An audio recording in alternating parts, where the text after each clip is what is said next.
নানা সমস্যায় মানুষ জড়িত। সেই সমস্যার এমন আছে যেগুলো আমরা সমাধান করে ফেলি।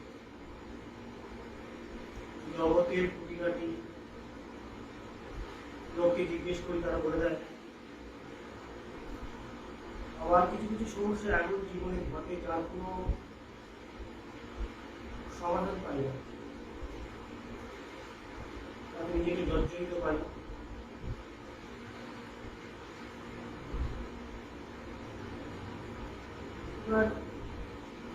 এই সব সমস্যার থেকে ভয়ঙ্কর ভয়ঙ্কর সমস্যা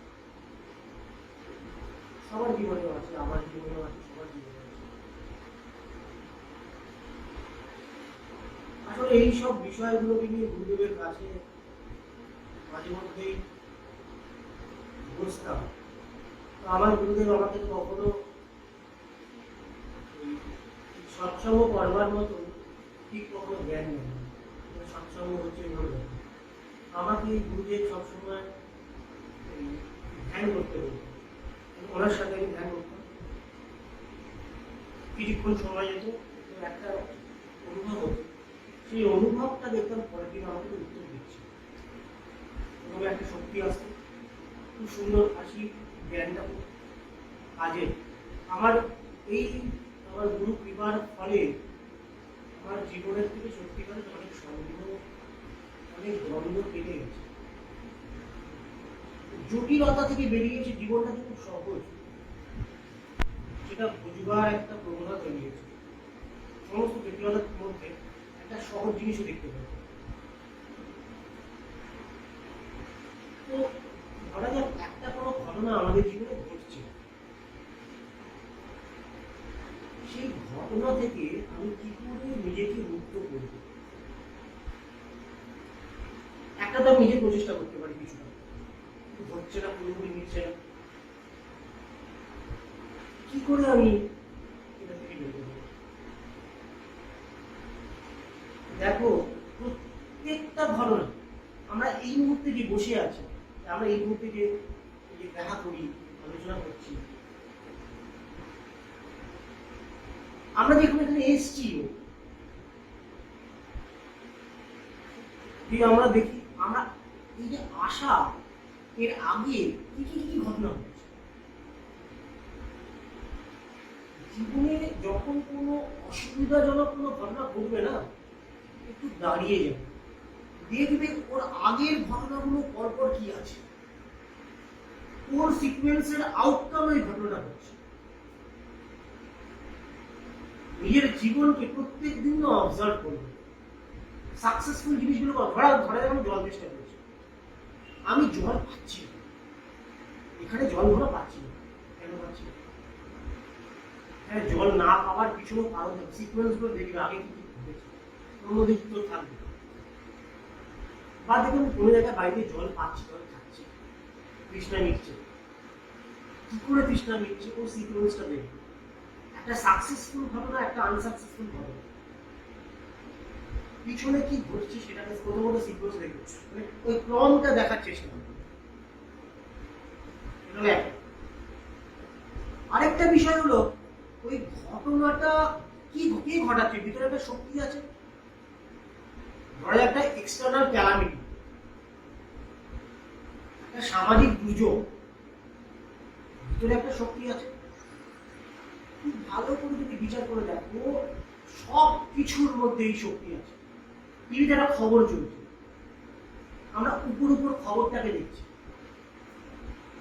ভাবো একবার ওর ভাবটাকে দেখবার চেষ্টা করবে, ভিতরে যে ভাবটা, ওটা কেমন। কেমন বলতে আমি বলে দিই, আমাদের কাছে একটা জিনিস এসে জীবন, যে ভাবটা, সেটা জীবনকে, জীবনী শক্তিকে, আনন্দকে বৃদ্ধি করার মতন ভাব চলছে, নাকি মৃত্যুগামী, তমগুণী, দুঃখের ভাব চলছে। যে কোনো কিছুর ভিতরে এই শক্তিটাকে খোঁজবার চেষ্টা করি। ধরা যাক আমি একটা জায়গায় গেলাম, সেখানে একটা বিপদ ঘটল, কেন ঘটল, তার আগে কি আমি এমন কোনো ভাবনা, কোনো একটা কিছু ট্রিগার করে রেখেছি যেটা ওইটার কনসিকুয়েন্স। ভিতরে যে এনার্জিটা ক্রিয়েট হচ্ছে ওটাকে অবজার্ভ করা দরকার। সবকিছু আমরা যদি একটা জামাও করি, স্টাইল করে একটা জামা করি, যে কি লাগছে, আমি কি তৃপ্তিদায়ক শান্তি মানে শান্তি ছড়াবো নাকি জামার ভিতরে উগ্রতা ছড়াবো? তোমার থেকে আমি কতটা বেশি হ্যান্ডসাম, তুমি আমার কাছে দাঁড়াতে পারবে, কোনটা ছড়াবে? সেটা হলো বিরোধিতা তুই তৈরি করলে। আমরা একটা বাচ্চা নিজেকে হ্যান্ডসাম প্রমাণ করতে হয়, কিছু প্রমাণ করে না, ও সবাইকে কিনে নেবে। ঠিক এরকম যে ভিতরের এনার্জিটা টুয়ার্ডস লাইফ আর এগেইনস্ট লাইফ। যে কোনো ঘটনার ভিতরে যদি আমরা দেখি, সেই এনার্জিটার চেঞ্জ যদি না করি ঘটনাটা পরিবর্তন করতে হবে। বুঝে যাচ্ছে? ওই যে এনার্জিটা, ওটা সূক্ষ্ম জিনিস, স্থূল জিনিস না, সূক্ষ্ম জিনিস। তো সূক্ষ্ম জিনিসকে চেনবার, সূক্ষ্ম জিনিসের সাথে সম্পর্ক তৈরি করার অভ্যাস যদি আমার না তৈরি হয়, তাহলে কিন্তু আমি কোনোভাবেই সূক্ষ্ম জিনিসের সাথে সূক্ষ্ম জিনিসকে পরিবর্তিত করতে পারবো না। সম্পর্ক না হলে, টাচ না করতে পারে, আমি যেমন একটা কিছু টাচ না করি সেটা চেঞ্জ করে দিই, সূক্ষ্ম জিনিসের রিলেশন ডেভেলপ করতে হবে। এই যে আমরা গভীর বিচার করি, আমরা যখন একসাথে বসে যখন গভীর বিচার করি, এটা কাজটা কি? গভীর বিচারও হলো ওই সূক্ষ্মতায় ছোঁয়ার অভ্যাসটা। প্রত্যেকদিন সকালবেলা যদি আমরা এই অভ্যাসটা তৈরি করি, একটা কোনো শ্লোক বা কিছু নিয়ে যদি গভীর মনন করার অভ্যাসটা করি, তাহলে আমরা ওই সূক্ষ্ম জিনিসটাকে ছোঁবার অভ্যাস হবে। এই সূক্ষ্ম জিনিসকে যত ছোঁবার অভ্যাস হবে, তত আমরা সূক্ষ্ম জিনিসটা ওই একটা ঘটনার ভিতরে সূক্ষ্ম ঘটনাটাকে পরিবর্তন করবার উপায়টা জানতে পারবো। সূক্ষ্ম জিনিসকে চিনতে পারছি, দেখতে পাচ্ছি, বুঝতে পারছি। একটা মন্ত্র, কোনো অসুবিধায় পড়লে মন্ত্র তন্ত্র করা শুরু করে দিলাম, হবে না। মন্ত্রটা বাইরের জিনিস, মন্ত্রের ভিতরে কি ঘটছে, ওর ভিতরে যে ভাবটা আছে, সেইটা আমার ভিতরে, আমার শরীরের ভিতরে স্পন্দিত হচ্ছে কিনা, ভাবের মধ্যে আমি প্রবেশ করতে পারছি না। মন্ত্র উচ্চারণের ফলাফলে যেই শক্তির উদ্ভব হয়, যে শক্তিটা ক্রিয়েটেড হয়, সেই শক্তিটা এক্সপ্যান্ড করতে করতে করতে করতে আমাদের এক্সিস্টেন্স কি ঘিরে নেয়, এটা একটা ভাবের উৎপত্তি করে। এটা হলো মন্ত্রের ভিতরে যে সূক্ষ্ম অবস্থা। আমরা পড়া বাণী, এই বাণী, অনেক কিছু নাম দিতে পারি, নাম যেতে চাইছি না। স্বাভাবিক কমন সেন্স, যুক্তি, বিচার, বোধ যেটা আমাদের মাথায় আছে সেটা দিয়ে বুঝতে চাইছি। ওর মধ্যে যে সূক্ষ্ম বোধটা আছে, মন্ত্রের ভিতরে যে সূক্ষ্মটা, সূক্ষ্ম জিনিসটা আছে, সেইটাকে যদি আমরা ছুঁতে পারি, সম্পর্ক তৈরি করতে পারি, তাহলে আমরা জানবো যে একটা কোন মন্ত্র আমার ভিতরে কি, কোন রিয়ালিটিটাকে ক্রিয়েট করছে। যেটা এক্সপিরিয়েন্স করছে ওটা রিয়েল, আনরিয়েল কিছু এক্সপিরিয়েন্স করছি না। যদি বলি স্বপ্ন, স্বপ্ন রিয়েল, যে মোমেন্ট এক্সপিরিয়েন্স করছে এই মোমেন্টটা রিয়েল। যখন ওটাকে করছি না তখন ওটা রিয়েল নয়, আনরিয়েল। ঠিক সেইভাবে মন্ত্রকে যখন এক্সপিরিয়েন্স করছি, ওর কিন্তু আমার কাছে রিয়েলিটি একটা লেয়ারকে, রিয়েলিটির অনেক লেয়ার, একটা লেয়ারকে আমার কাছে কিন্তু ওপেন করছে। এবার ওর সাথে যদি সম্পর্ক তৈরি করি, ওমের এনার্জিটা কেমন, এবার আমার কাছে যে বিপদ, ওমের এনার্জি আমার টুয়ার্ডস লাইফ ডিভাইন, আমার কাছে যে বিপদটা আসছে এটা নট টুয়ার্ডস লাইফ, আমার কি একটা জীবনে ঘটনা ঘটছে বা ঘটতে চলেছে, সেটার সাথে সেইটা এনার্জিকে অনুভব করি, নট টুয়ার্ডস লাইফ। এবার সেইখানে আমি ওমের, আমি ভিতরে ওম তৈরি করেছি, তাকে ইনফিল্ট্রেট করানো। কারণ যে কোনো ঘটনার এক্সপিরিয়েন্সটা তো আমার ভিতরেই হচ্ছে, সেইটার মধ্যে আমি ওমের এক্সপিরিয়েন্সে ইনফিল্ট্রেট করাবো। ওমের ইনফিল্ট্রেট যখন করবে, যদি ভরে যাবে যখন ওম দিয়ে, তখনই তার সূক্ষ্ম অবস্থাকে পরিবর্তিত করতে পারবে। ওমটা যখন যাবে তখন ওটাকে নিউট্রালাইজ করবে, ক্রিয়েট করবে না। ক্রিয়েট ক্রিয়েট করতে গেলে ক্রিয়েট করতে গেলে ওখান থেকে এইবার আমি আমার সংকল্পটা তৈরি করতে পারি, এক্স্যাক্টলি আমি কি কনসিকুয়েন্স চাই। এইটা ছোট ছোট জিনিস দিয়ে আমি শুরু করতে, যেমন বলে দিচ্ছি আজকে খাবারটা যেন আমার খুব ভালো হজম হয়, কালকে সকালবেলা গিয়ে যেন বাথরুম গিয়ে পেট ভালো পরিষ্কার হয়ে যায়। ছোট ছোট জিনিস, শরীর যেন সুস্থতা থাকে, ছোট্ট ছোট জিনিস নিয়ে এক্সপিরিয়েন্স করা। কিন্তু আগে এই ওমের সাথে রিলেশন ডেভেলপ করা। ভগবানের উপর যে ভক্তির কথা আমরা বলি না, ওটা আরো সূক্ষ্মতর জিনিস। একটা বড় জিনিসের মধ্যে না অনেক সিকোয়েন্স আছে, মানে সূক্ষ্ম, আরো থেকে সূক্ষ্ম, অস্তিত্ব সূক্ষ্ম। ভগবান যেটাকে আমরা বলছি সেটা অনেক সূক্ষ্ম। তাকে সেই শক্তির সাথে যদি আমরা যুক্ত হতে পারি তাহলে পুরোটাই চেঞ্জ হয়ে যাবে। মন্ত্র হলো আমাকে আস্তে আস্তে, এখানে ওম বললাম, এই মন্ত্রটা আমাকে দৌড়ে তুলে দিল সূক্ষ্মতা। আরো ওমের উপর ধ্যান করতে থাকলে আমার এনার্জিটার উপর, শব্দের এনার্জিটার উপর, শব্দের উপর না, এনার্জির উপর। এনার্জি মানে একটা যজ্ঞ কুণ্ডের আগুন জ্বলছে, বন্ধ হয়ে গেল, তাও ঘরের মধ্যে তাপ রইল, ওটা হলো এনার্জি। কিছু ওমটা বললাম, ওমের পরে যে ভাব সৃষ্টি হলো ওটা এনার্জি। ওই ওমের যে চন্দ্রবিন্দু, যেটা গমগম করে, যেটা চাঁদ চন্দ্র অব্দি বলা যায়, বিন্দুটাকে বলা যায় না। বিন্দু হলো একটা ভাব, বিন্দু হলো শিব আর শক্তির মিলন। তো কি করে এই ভাব আমাকে আরো ফাইনাল স্টেটে নিয়ে যায়, ফাইনেস্ট স্টেটে নিয়ে যায় করতে পারে, যেটাকে আমরা ভগবান বলছি। তার সাথে সম্পর্ক ওম উচ্চারণ করে দেখা হয়, যেমন কি ভালো হবে, ওই ভাইব্রেশনটা আমরা বলে খুব ভালো। ওমের উচ্চারণ একটা হয়, ওমের উচ্চারণ করেছি। ওম যেমন ধরা যাক বলা হয় যে ওম, একটা আ উ মা বলে, একটা ওম এরকম বলে। এবার আমি আমার গুরুদেবের থেকে দীক্ষা পাওয়ার পর আমি একটা কসমোস থেকে একটা ওম শুনেছিলাম। সেই ওমটা কিন্তু এরকম নয়, ঠিক আছে? সেটা কিন্তু অন্যরকম। সেটা আমি একটু অনুকরণ করার চেষ্টা করছি, বলছি, কিন্তু সেটা অন্যরকম। সেটা হচ্ছে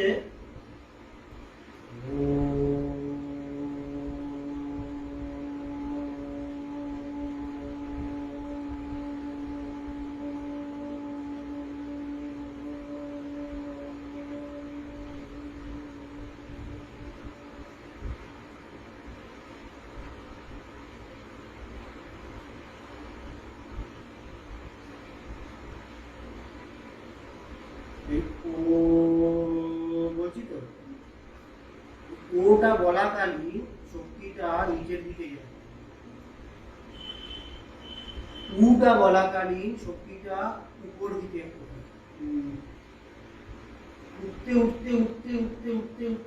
উঠতে যখন এইসব জায়গায় আসে তখন চন্দ্রবিন্দু এটা চলে। এইটা বলতে বলতে মুখটা বন্ধ হয়ে যায় বলে ম শুনতে পাবে, ওম লোকে বলে। হ্যাঁ, আসলে ওটা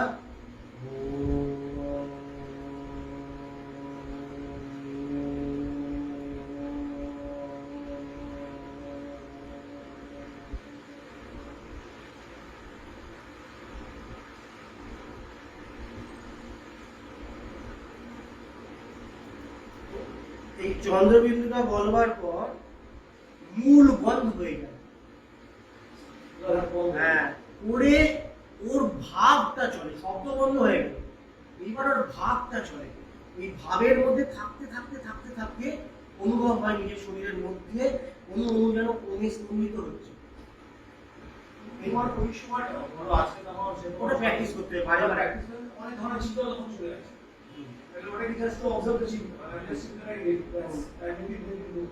না, ব্যাপারটা হলো যে হ্যাঁ, রিয়াক্ট করতে হবে না, আস্তে আস্তে থাকতে থাকতে ওটা কেটে যাবে। যখন চোখটা বন্ধ করে দেবো, ওটা বলতে তখন আমার হায়ার চিন্তা চলে আসবে আমার কাছে, তখন আমাদের ওটাকে জাস্ট অবজার্ভ করি। এইবার মন্ত্র করবার আগে, মন্ত্র বলতে বলা হয় প্রত্যেক শাস্ত্রে অথা বলে একটা কথা বলা হয়, দেখবেন শুধু অথা বলে শুরু হয় শাস্ত্র, মানে এখন আগের এখন অবস্থায় এখন কি এতে আসতে হয়, তারপরে করতে হয় মন্ত্র। এখন করতে গেলে এখনই আসতে গেলে কি করতে হবে, শরীরটাকে বন্ধ করে দিতে হবে, স্থির, চোখের দুটো মণিকে স্থির, চোখ স্থির, শ্বাস নিচ্ছ কি ছাড়ছো ভুলে যাও, এরকম ভাবে কিছুক্ষণ থাকো, আর বেশি যাও, ভুলে যাও সব। এটা হলো এখনই আসা। মানে এখনই আসবার পর এইবার ভিতরে ভিতরে ওমের ধ্বনির উৎপত্তি হয়। এই ওমের ধ্বনির সঙ্গে যখন পরিচিতি ঘটলো, যেটা ভাইব্রেশন, পজিটিভ ভাইব্রেশন, এই সূক্ষ্ম ভাইব্রেশনটাকে সাথে পরিচয় ঘটাতে হয়। এরপরে যে যে সিচুয়েশন আসছে, সেই সব সিচুয়েশনের মধ্যে আমার ভিতরে আসছে একটা ভয়, একটা অসুবিধা, আসতে দাও, ওর মধ্যে এই ভাইব্রেশন দিয়ে ভরিয়ে দাও। পারবে পারবে, এটা ভাবের খেলা, আস্তে আস্তে করতে করতে পারবে। এই ওমটাকেই আগে না হয় প্র্যাকটিস করো, কারণ এটা প্রচুর শুনেছি আমরা। এরপরে আমরা আরো অনেক অনেক বীজ মন্ত্র দিয়ে কাজ করতে পারি, কিন্তু এইসব খালি করলে হবে না। মূল হলো জ্ঞান। ওম আমার ভিতরে একটা জ্ঞানের উৎপত্তি ঘটাচ্ছে, অজ্ঞানী হয়ে থাকলে চলবে না।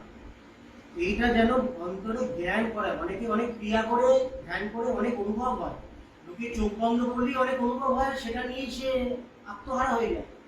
অনুভব নিয়ে কি লাভ? তোমার জীবনটা কেমন দেখাতে হবে, মানে জীবনে আসতে হবে, একটা অ্যাপ্লাইড রিয়েলিটি থাকতে হবে। Theoretical knowledge, only theoretical knowledge don't help, তাই না? অ্যাপ্লাইড হতে হবে। ধর্ম should be something which is important and which we can utilize for our own good. এইটা হতে হবে। Rather it is just in books, it won't help us if it is only in books. সেইভাবে if it is just a theory, if we are just practicing some kind of technique for a moment, ওটা can give us relief, but we have to learn how to utilize that energy, that experience in our day-to-day activity. We have to understand where our mind goes. আমার মনটা কোথায় যাচ্ছে, কোন অবস্থা থেকে ওই অভিজ্ঞতাটা সৃষ্টি করছে, যেখানে সমস্ত শরীর, সমস্ত অভিজ্ঞতা তরঙ্গিত হচ্ছে, সেইখানে বারে বারে আমার মনকে নিয়ে যাবে কাজ করতে করতে। তাহলে আমরা কি হবো? তাহলে আমরা একটা ডিফেন্স মেকানিজম তৈরি করবো, লাইফে চেঞ্জ করার সৃষ্টি করবো। এই যে গভীর বিচার করার গুরুত্ব এই কারণে, গভীর যে কোনো কিছু গভীরে যাওয়া শুরু করা উচিত। চেঁচা মিচি হই হট্টগোল তর্কাতর্কি থেকে বেরিয়ে আসতে হবে, নিজেকে একান্তে শান্তি দরকার, গভীরে প্রবেশ করা, শোনা, অভ্যাস, এগুলো শুরু করতে হবে। কারণ এগুলো করলে কি হবে, আমরা সূক্ষ্ম জিনিসকে সাথে সম্পর্ক তৈরি, সূক্ষ্ম জিনিসের সম্পর্ক যত তৈরি করতে পারছি না, যতই অফ আর্ট অফ মেডিটেশন ওসব বলি, হবে না।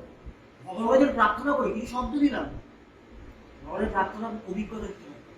আমি এটা অনুভব করতে চাই, ভগবান অনুভব দাও, অনুভব করে বলতে আমি এই অনুভব করি। ভগবানের কৃপায় ধন্য অবস্থায় থাকা, এটা আরো বড় অনুভব, সেটাতে আগে থাকতে হবে, তারপর বাকিটা অটোমেটেড হয়।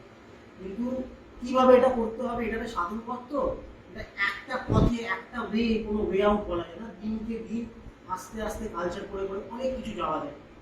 যেহেতু আমরা খুব যুক্তিযুক্ত লজিক্যাল কালচার করি, অবজেক্টিভ লজিক নিয়ে আমরা কালচার করি। অনেকে বলতে পারে অবজেক্টিভ লজিক নিয়ে আমরা কেন কালচার করতে যাবো, অনেকে বলতে পারে যে এসব তো আবার কি, কারণ অবজেক্টিভ লজিক হলো নিউট্রাল, আর সাবজেক্টিভ লজিক আমার মনের বৃত্তিগুলোর মাধ্যমে কিছু দেখা। অবজেক্টিভ লজিক অনেক গভীর, সূক্ষ্ম সূক্ষ্ম জিনিসটাকে দেখতে সাহায্য করে, কঠিন হতে পারে কিন্তু প্রয়োজনীয়। তো আমাদের পথে যুক্তিও আছে, অনুভবও আছে, দুটোই গেল। অনুভবেরও চূড়ায়, যুক্তিরও চূড়ায়, সমস্ত কিছুই প্রচন্ড। সূক্ষ্মতাকে ছাড়লে চলবে না, সূক্ষ্মতার মধ্যে সারাক্ষণ থাকতে হবে। তাই মনন খুব প্রয়োজন। আমরা এই বারবার যতবার দেখা করবো বা আমরা যখন যে কোনো জায়গায় মিট করবো, যা করবো, আমরা যেন এই চর্চাটা সারাক্ষণ করি, সূক্ষ্ম চর্চা, এটা আমাদের খুব প্রয়োজন।